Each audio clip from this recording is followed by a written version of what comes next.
Hi guys, magluluto tayo ngayon ng kohol. Ayan, gigisa natin sa margarine. So ito ang ating mga panggisa. Ginataang kohol ng bukid. Yung pangpampal. At kinuha namin yan, pinulot namin yan nung nakarang araw pa. So 2 araw namin silang inano muna dyan sa langganita para ilabas nila yung mga kinain nila. Ayan, magisa na tayo ng margarine. Yan, so dinagdagan natin ng oil. Kasi hindi kasya yung maliit lang yung margarine na nilagay namin. Ayan, ang mga pampalasa niya. Okay.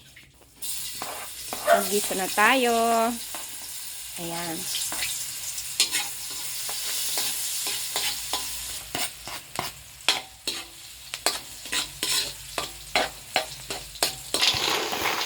Ilagay na natin ang kohol.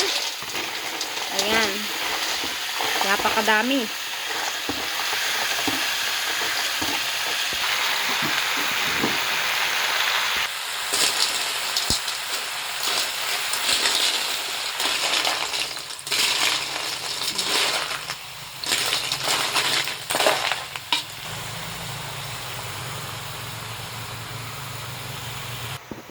Ilagay ang mga pampalasa.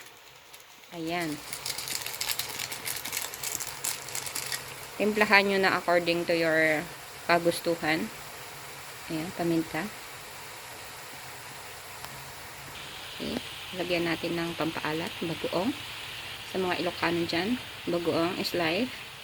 And sa iba patis ang nilalagay. At dagdagan ng tubig. Ayan.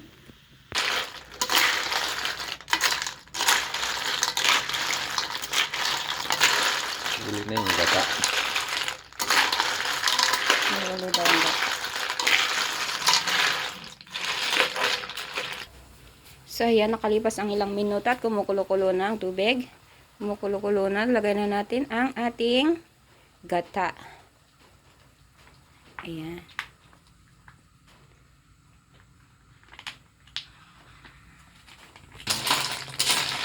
Ayan, halo-halo natin para ma-distribute ang gata natin sa ating mga golden kohol. Sarap. Kohol talaga yan. Yung golden dyan.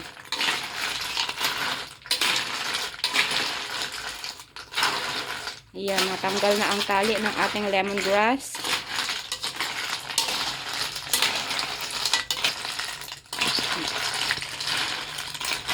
Ayan, so libre na naman po ang ating ulam dahil kinuha lang po ito sa bukid.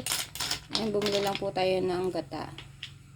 At saka ang lemongrass ay Hintayin lang natin matuklap yung ganito niya. At gatong na yan. let me see. So, hintayin daw natin matuklap yung kanyang ganto. Oh. Alam nyo yan, nasa bukanan ng kanilang shell. Yung dito. Oh. Basta, alam nyo na yan. Ayan, para masabi natin luto na. For today's video. Ano ba?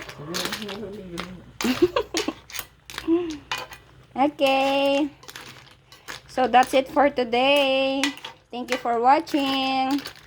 Nakulo-kulo na siya and later on, we're going to eat. Bye-bye!